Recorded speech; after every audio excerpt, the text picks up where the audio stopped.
schedule was designed precisely to counteract horse trading. Except in the case of a split, a legislature has to report his party willy-nilly. Mr. Sibal, the only problem is, I just looking at it from this point of view, the basic principle of parliamentary democracy is that a government has to be accountable to and must have the faith of the House. Now, suppose a group of, say, the government has X number of legislators, and take a hypothetical case where X divided by 2, say that we have no faith in this government, though we were elected on their ticket. Correct. They say that, look, okay, we incur the disqualification, but we don't have faith in this government. Now, going by your logic, the governor can never call a trust vote because he will say, look, you have been elected as members of the House. You can't say that you have lost faith in the... Which case, even though the government now really effectively has only X by 2 of its confidence in the House, the strength in the House, still the government must continue. The government has to continue. It's basically reduced to a complete minority, probably. Your Lordship is absolutely right. May I answer that, Malaz? The session is on. Finance bill has to be passed. Vote against it. Government will fall. What's the problem? This is not an insurmountable legal issue, Malaz. Any vote against it. But what they want is, they want to topple the government, become the chief minister, then tell your lordships, now the speaker will decide. This is not constitutionally permissible. Your lordship is absolutely right. What time does the government lose majority, lose confidence of the House, Malaz? At the time when it is reduced to a minority. At what time does it reduce to a minority? When they vote against the government. It is reduced. That's the solution. Till the time they vote against and the government becomes a minority, it's accountable to the people. The governor cannot assume that they have lost majority, therefore there is no accountability. That's not permissible as far as the governor is concerned. That's respectfully the responsibility to the query that your lordship raised. Prime Minister Nasim Rao ran the minority government. It's not as if governments can't be run by minorities. Point is, they don't want to lose the membership of the House. It's a double whammy, Millers. You lose the membership, you don't become a minister. You have to fight an election. You may win, you may not win. Here, you topple the government to become a minister, you become a chief minister. Use the governor's office for that. Your Lordship, Millers, I don't have to say anything more. My political experience and your judicial experience, Millers. We have reduced ourselves to that we are mocked. People don't believe us anymore. Anyway, so now we go on to Shivraj Singh. Then Shivraj. Respondents relied on the law in Shivraj to contend that where the governor has reason to believe that the incumbent government does not possess the support of the majority, the correct course of action would be for the governor to call upon the chief minister to face the assembly and to establish the majority of the incumbent government within the shortest possible time, irrespective of the fact of disqualification. Well, I just read the highlighted portion. Distinguished clearly. Undoubtedly, the purpose of entrusting such a function to the governor is not to destabilize an existing government. Well, as I read the beginning, as a matter of constitutional law, it would not be correct to proceed on the basis that the constitutional authority entrusted to the governor to require the Council of Ministers to prove their majority on the floor of the House can only be exercised on the very inception after general elections are held, and not when the governor has objective reasons to believe that the incumbent government does not command the confidence of the House. The governor is not denuded of the power to order a floor test, where on the basis of the material available to the governor, it becomes evident that the issue as to whether the government commands confidence of the House requires to be assessed on the basis of a floor test. Undoubtedly, the purpose of entrusting such a function to the governor is not to destabilize an existing government. When the satisfaction on the basis of which the governor has ordered a floor test is called into question, the decision of the governor is not immune from judicial review. the court would be justified in scrutinizing whether the governor prima facie had relevant and germane material to order a floor test to be conducted. So we are not against the floor test, we're against the considerations on the basis of which the floor test was ordered. It is respectfully submitted that Shivraj Chauhan, there are no disqualification petitions. Now, this is the other thing, pending against the MLAs whose resignation was under consideration. As noted by the Honorable Court in para 41, notices of disqualification had been issued against 6 MLAs on 13-3, but the Speaker had accepted the resignation of these 6 MLAs on 14-3, which I mentioned to your Lordships yesterday.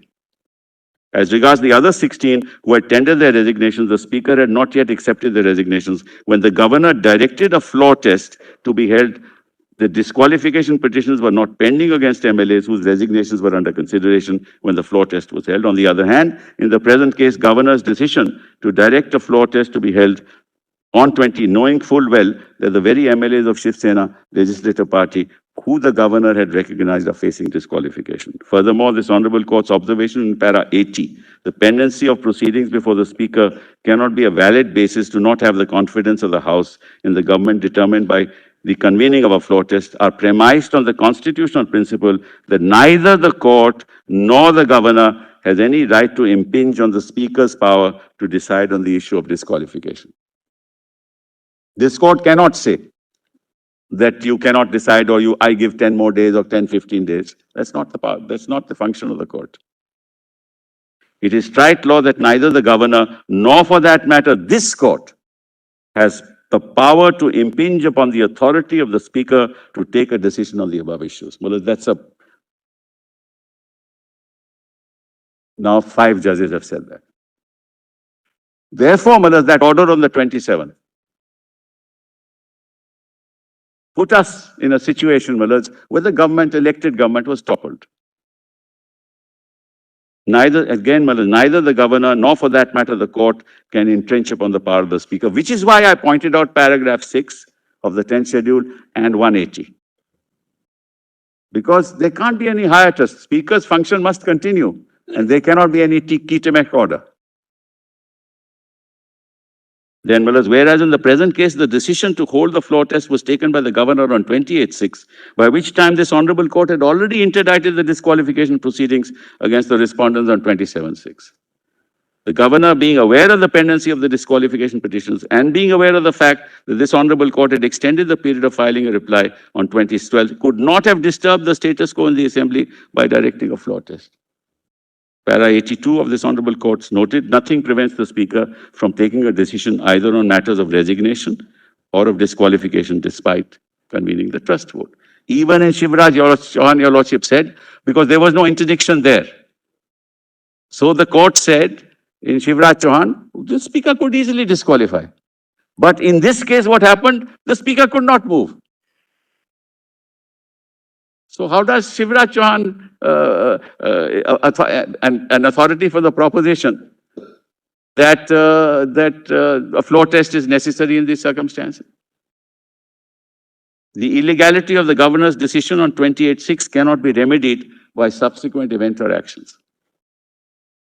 The respondents have sought to justify the governor's decision, dated so and so, by relying on Uddhav Thackeray's resignation on 29/6 instead of facing the floor test. Further, it has been contended that even the votes of 42 MLAs were excluded. We are still through. That's not relevant. When Bomai was decided, and Bomai set aside orders under Article 356, what did Bomai say? Bomai said, we have to restore the status quo ante. It doesn't matter what happened thereafter. I'll show those mullahs when I come to that. Bomai said so. Shivraj Chauhan also said so. We're not asking your Lordship that what Bomai said was the acts that have happened in between can be validated by the court. Right? Because there's legislation that is passed, there are other things that have happened. Those acts will be validated in your final decision making. But we cannot say that we can't have the status quo ante. Status quo ante, that's how Arunachal Mullahs was decided, how it was decided. Only on that basis. Status quo ante was restored. It also happened in Uttarakhand Mullahs when this court restored the Chief Minister Mullahs. by setting aside the order of the governor. So we are not saying, Malad, that everything that happened thereafter is illegal. No, we are saying that's the molding of the relief as and when your lordships decide one way or the other. Anyway, Malad, I'll just quickly now. Then Malad, kindly come to 46. S.R. Bommai and Union, the court, while considering the legality of a presidential proclamation under 356 that has been subsequently approved by both houses of parliament, held that an invalid proclamation would nevertheless have to be set aside. So this argument, that is according to an argument of frustration. Because you are now saying, look, subsequent events have happened. I am the chief minister. I am enjoying the fruits of power. Please don't do anything. Now there is confidence in me in the house. All irrelevant. Bommai says so. Held that an invalid proclamation would nevertheless have to be set aside, thereby recognizing the principle that the legality of an act must be tested on its own terms, and acts consequent thereto cannot give the color of legality to an action which is illegal. I've given the paragraphs, Muraz. Further, Bommai holds that upon invalidation of the proclamation under 356, the natural consequence is to restore the status quo ante. Court may, however, mold the relief in respect of subsequent acts, but when restoring the status quo ante, the court must restore the Council of Ministers and the Legislative Assembly as they stood on the date of the issuance of the proclamation. Otherwise, the remedy of judicial review would be rendered meaningless. How much more eloquent can the court be on this matter?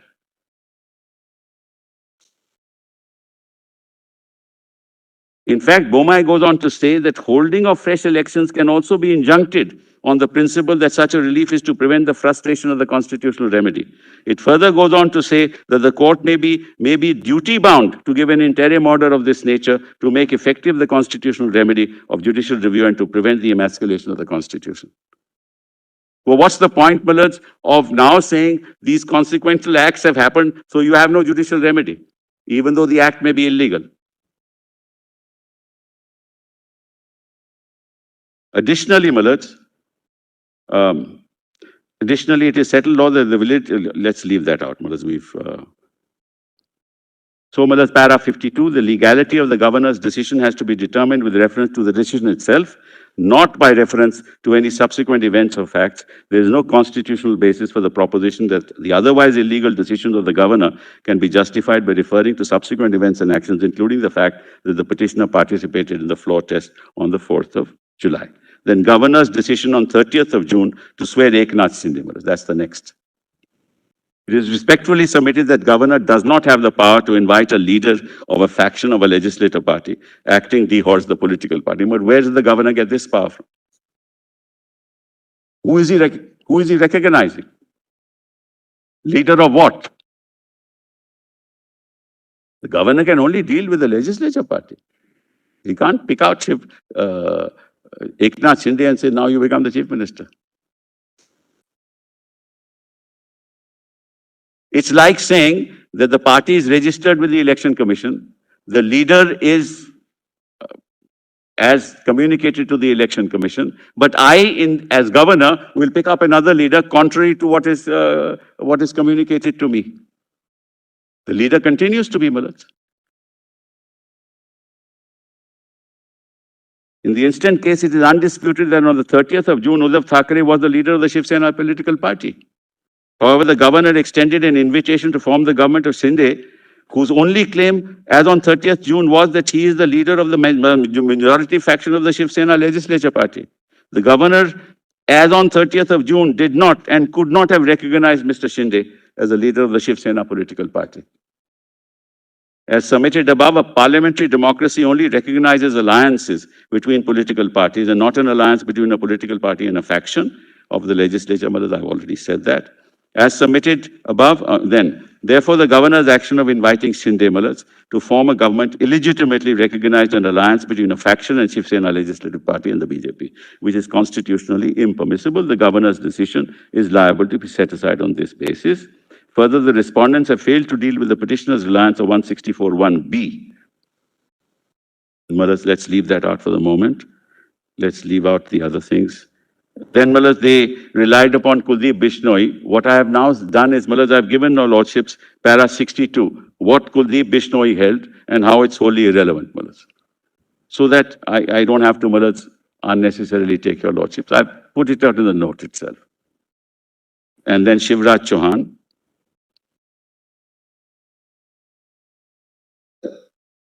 Then come to respondents. Now, this is the next topic.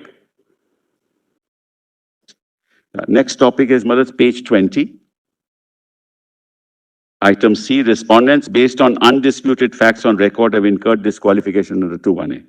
Petitioners have shown that the undisputed facts of the respondents, namely so-and-so, passing a parallel resolutions.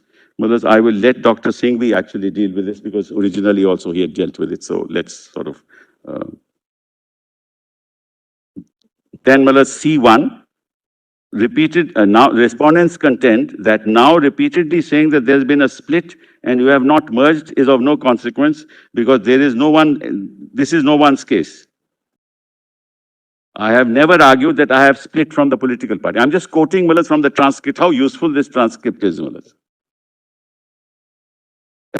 I have never argued that I have split from the political party. We have never argued that we needed to merge with other parties.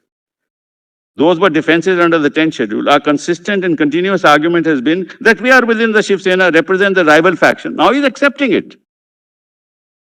Representing the rival faction which ought to be recognized as a political party. Now, this is the cat is out of the bag.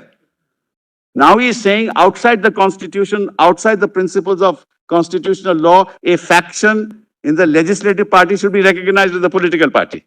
Without going to the election commission, without registering yourself. What political party? So I'm quoting only from the transcript. And has now been recognized as a political party is in question is in this matter.